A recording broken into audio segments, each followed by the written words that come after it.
ઉપસ્થિત સંચાલક શ્રી, શિક્ષકગણ તથા મારા વિદ્યાર્થી મિત્રો, આજે આપણે રાષ્ટ્રીય પ્રતીકો વિશે સમજ મેળવીશું. રાષ્ટ્રીય પ્રતીકો એટલે તમને ખબર છે? શું?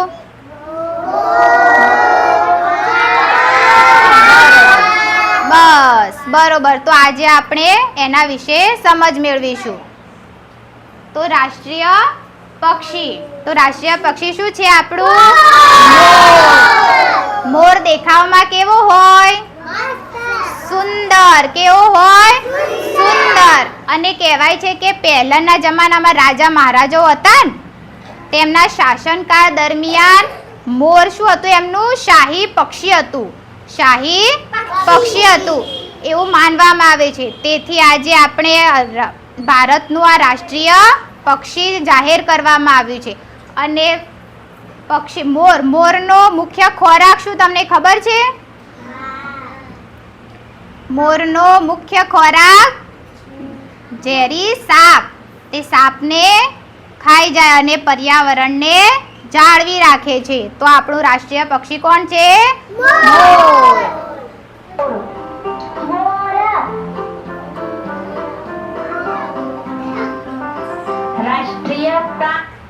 ચલો, આ શું છે? વાઘ. અને વાઘ આપણું રાષ્ટ્રીય પ્રાણી છે. શું છે? રાષ્ટ્રીય પ્રાણી. પહેલા આપણું રાષ્ટ્રીય પ્રાણી શું હતું? સિંહ હતું. શું હતું? સિંહ. પરંતુ આપણી સરકારે જોયું કે આપણા ભારત દેશમાં વાઘની સંખ્યા શું થઈ રહી છે? ઓછી થઈ રહી છે. તો સિંહને બદલીને વાઘને આપણું રાષ્ટ્રીય પ્રાણી રાખ્યું, જાહેર કરવામાં આવ્યું. અને વાઘ એ શું છે? શાનું પ્રતીક છે? તાકાતવર હોય ને?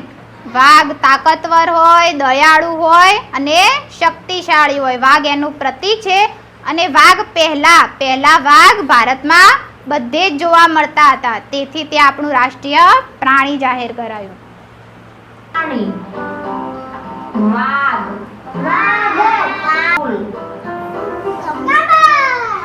શું છે આ?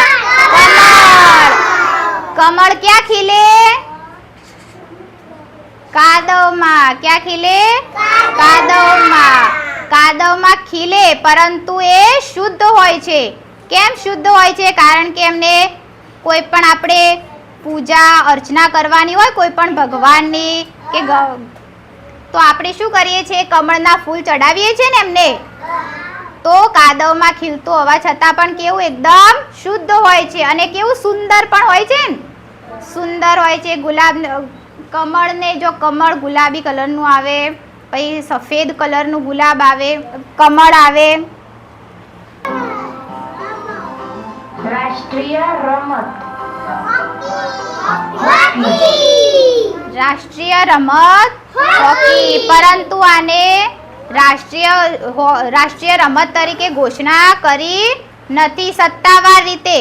જેમ આપણે આ બધું જેમ કીધું કે આપણું રાષ્ટ્રીય ફૂલ શું છે? કમળ. રાષ્ટ્રીય પ્રાણી વાઘ છે. એમ સરકારે ઘોષણા કરી નથી. પરંતુ ઓલિમ્પિક રમાતું ને બેટા પહેલા, તો હોકી આપણું ભારત કેટલા વખત ગોલ્ડ મેડલ લાવ્યું હતું? 6 વખત. સતત 6 વાર ગોલ્ડ મેડલ લાવ્યું હતું.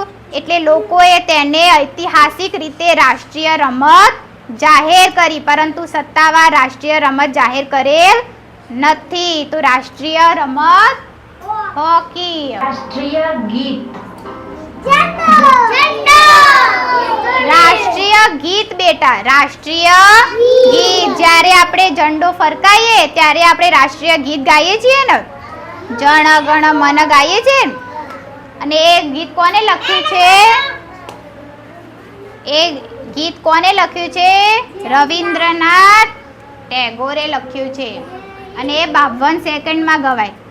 અને જો આપણે પિક્ચર જોવા ગયા હોય અથવા કોઈ પણ સ્કૂલમાંથી પસાર થતા હોય અને રાષ્ટ્રીય ગીત વાગે, તો આપણે ત્યાં ને ત્યાં શું થઈ જવું જોઈએ? સાવધાનની મુદ્રામાં ઊભું થઈ જવું જોઈએ. તો આ તો આપણું રાષ્ટ્રીય ગીત કયું? જન ગણ મન. જન ગણ મન. જન ગણ મન. રાષ્ટ્રીય ધ્વજ. તિરંગા. આપણો રાષ્ટ્રીય ધ્વજ કયો છે ભાઈ? ત્રિરંગો. શું? ત્રિરંગો. અને આને ત્રિરંગો કેમ કહેવામાં આવે છે? ઝંડામાં કેટલા કલર હોય બેટા? 4. પરંતુ એ 3 રંગો હોય બેટા. અશોક ચક્રની હાલ આપણે વાત નથી કરવાની. કેટલા રંગો હોય? 3. કયા કયા? કેસરી, ધોળો અને લીલો. બસ અવાજ, બસ હવે અવાજ બંધ. તો અને આપણે આને ત્રિરંગાને આપણો રાષ્ટ્રીય ધ્વજ કેમ જાહેર કર્યો છે?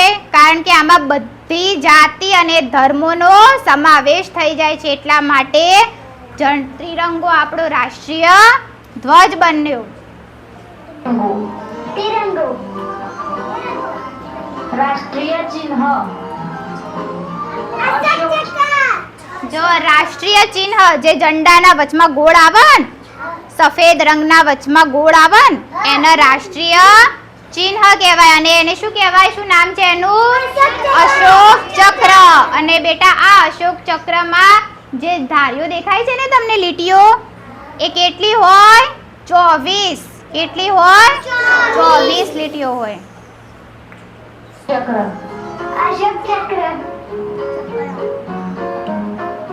રાષ્ટ્રીય મુદ્રાલેખ. સત્યમેવ જયતે. આપણું રાષ્ટ્રીય મુદ્રાલેખ એટલે આપણે કે રાષ્ટ્રીય આપણું વાક્ય, આપણું રાષ્ટ્રીય વાક્ય જે આપણે કોઈ કચેરીમાં જઈએ, સરકારી કચેરી અથવા કોર્ટમાં જઈએ તો પાછળ લખેલું હોય છે સત્યમેવ જયતે, એટલે કે સત્યની હંમેશા વિજય થાય છે. શું થાય છે? હંમેશા સત્ય. એટલે શું કરવું જોઈએ બેટા? આપણે હંમેશા કેવું બોલવું જોઈએ?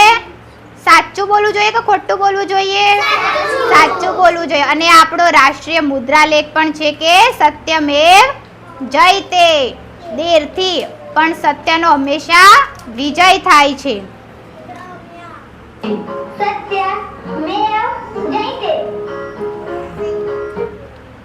તો આ શું હતા આપણા રાષ્ટ્રીય પ્રતીકો?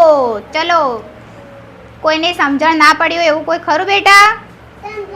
પડી? તો ચલો, આપણું રાષ્ટ્રીય પક્ષી કોણ? અને મોર શું ખાય? સાપ. સાપ ખાઈને પર્યાવરણની જાળવણી કરે છે. પછી આપણું રાષ્ટ્રીય ફૂલ કયું? કમળ. અને કમળ ક્યાં ખીલે?